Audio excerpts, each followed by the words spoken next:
Physical literacy is defined by Margaret Whitehead, the founder of physical literacy, as the motivation, confidence, physical competence, understanding and knowledge to maintain physical activity at an individually appropriate level throughout life. Individuals who are physically literate have the knowledge, skills and attitudes to lead healthy lifestyles for themselves and also assist others in acquiring these skills. Physical literacy is not a capability that's achieved at a particular time and then persists throughout life. Each individual will be on their own unique physical literacy journey with twists and turns and setbacks along the way. So physical literacy, it starts with the joint consideration of ability and propensity to move, capacity to move effectively, overlaid with the motivation to move and influence your environment and the confidence that you're able to, and so you'll take on new challenges. Wrapped in with all of that is valuing it and thinking that it's important and not just a kind of a frivolous thing that isn't maths or English, so move on.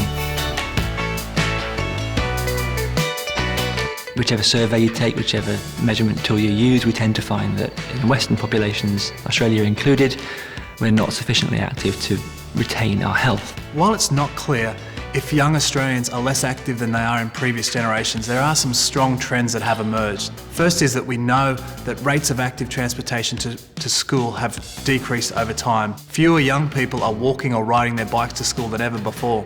We also know that young people are spending less time outdoors playing and more time engaged in recreational screen time.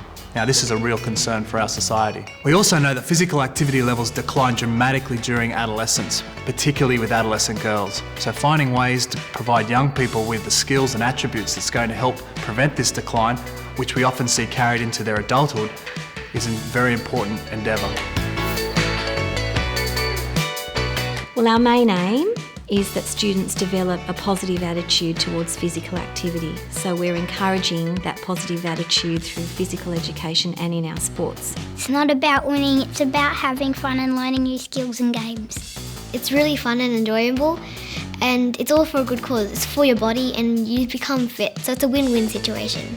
Regular participation in physical activity, which is defined for school-aged children of at least 60 minutes of moderate to vigorous intensity activity each day, has been linked with a range of health benefits that cover most areas of the body, including cognitive development, social development, physical development. Being active can help reduce anxiety and depression.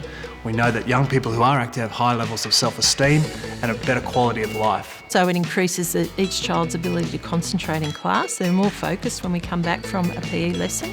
So I think it then spills over into other KLAs, the benefits of children being able to focus, be on task, be engaged in what they're doing. It's about they are really settled. If we go and do something in the morning before we start, they come in and they're ready to learn and ready to go. So that's the best part for me.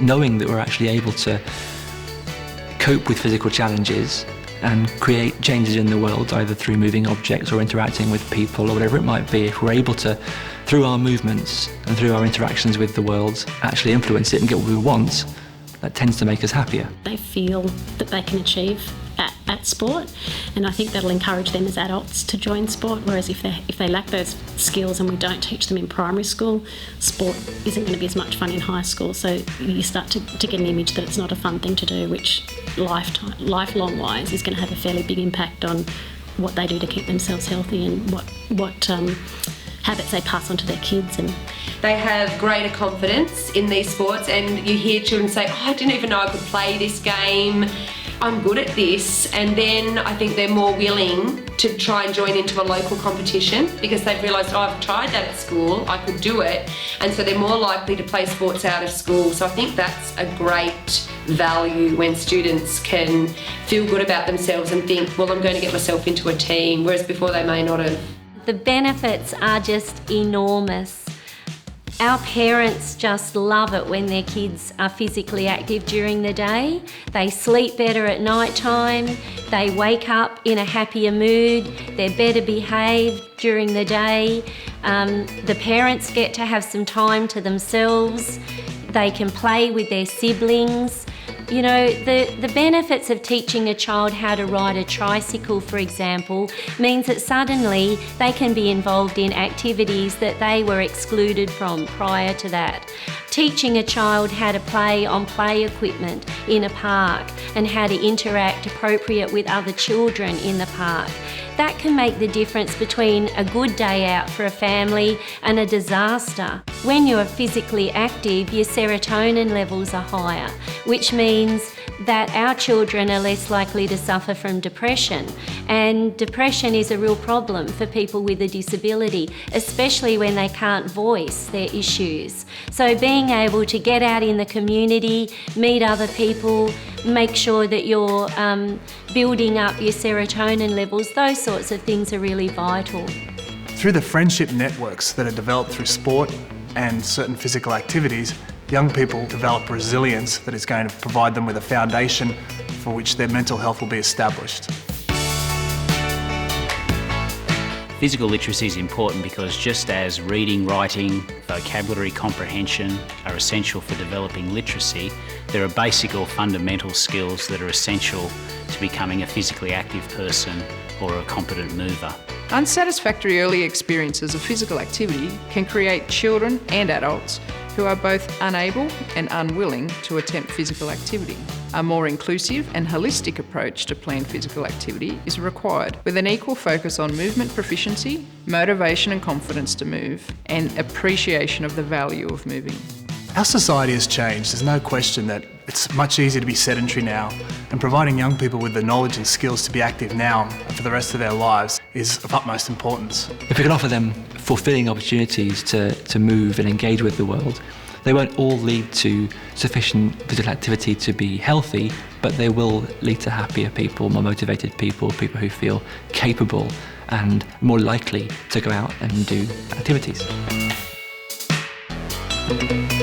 Given that children spend a lot of their time in schools, we should be trying to look at how we can use that time effectively, how we can train teachers and provide them with the resources and the skills that they need to be able to identify physical literacy skills within the students, and then how they can take steps to try and improve those skills amongst their students and move them along a continuum to becoming more proficient and competent movers. In New South Wales, we see physical literacy as a capability that can be developed through PDHPE or school sport and across other contexts for physical activity and movement-based learning. Physical literacy is not an alternative to physical activity, physical education or school sport. It's not in competition with physical education or school sport.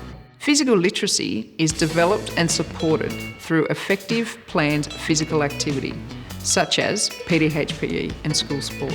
I think physical literacy fits everywhere in New South Wales schools. It's not just about physical education or school sport, it's about what we offer at recess and lunchtime, what's offered after school, and also how we involve the parents to promote physical activity, whether that's through homework or through homeschool interactions. One version of physical literacy is to create not just individuals who are physically literate and value movement, but cultures that are physically literate and value movement, and that's why it's really important to come at this from an educational perspective and invest in our future. So we want a physically literate culture as well as a physically literate individual at the end of our education.